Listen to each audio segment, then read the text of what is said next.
Hi, it's Catherine. I'm back. I'm going to share with you a presentation that I gave at the TAB conference. TAB is Teaching for Artistic Behavior a couple years ago, and you can see it's called Journey Towards Equity and Equanimity in room 109, my room at Lincoln High School in DPS. I've got a beautiful room, and I'm so happy to have these pictures of what it looked like pre-COVID. Right now, things are put away.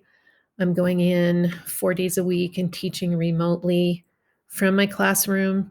There are a few students who are in person, only have 1, 2, 4 max students in my room, each at their own tables, and they're not able to use supplies. My room is set up tab style with centers, and those can come and go. Some things are on the cabinet or the counter here. Others are inside cabinets that I can open up. I have some cool stuff. Some of it has been in the room for a long time. Some of it is new that I brought in. Got these beautiful sinks. I do appreciate because my last job was at West High School, and I was in a room with no water or cabinets. So this room is amazing. Here's the studio habits. These are things artists do, artistic behaviors that I'm teaching students in my classes. And my desk, I've got a wonderful storage room. I've got a Promethean board. I mean, this room is beautiful and I appreciate it. We have the old library tables, but these are the original art room chairs. They're oak and metal. They're pretty heavy duty. They have held up for a long time. I believe Lincoln opened in 1960. Probably been here the whole time. Here's a throwback picture to me working with my student, Chris. I was his one-on-one aide.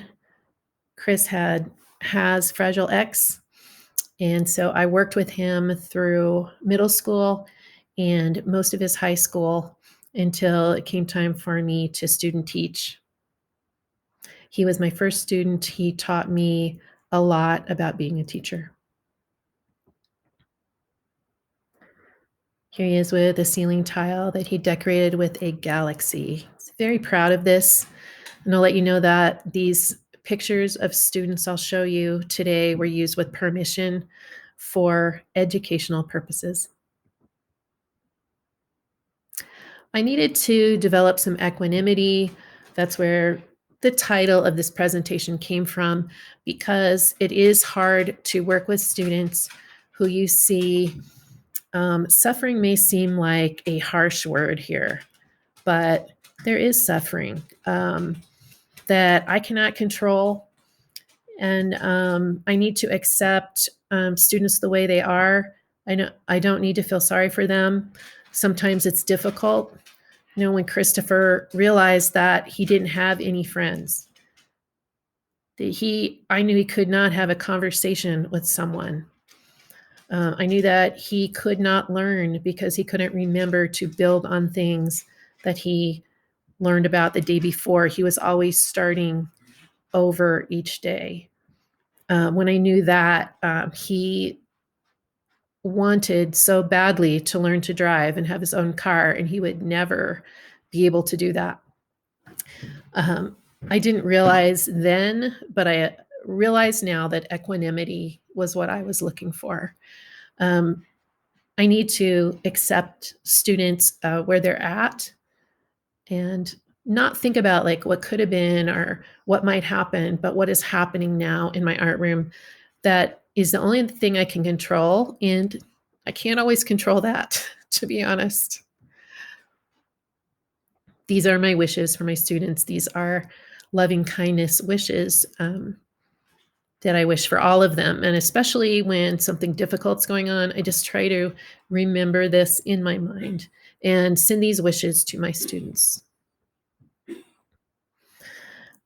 Alex is a student who I met on my very first day of working at Lincoln High School with the Autism Center students, and he um, definitely showed me the benefit of having a sense of humor when he told me to shut up, shut up, shut up repeatedly on my first day, and then um, picked up a sunflower I had in a vase on my desk, drank all the water out of the vase, and put the sunflower back.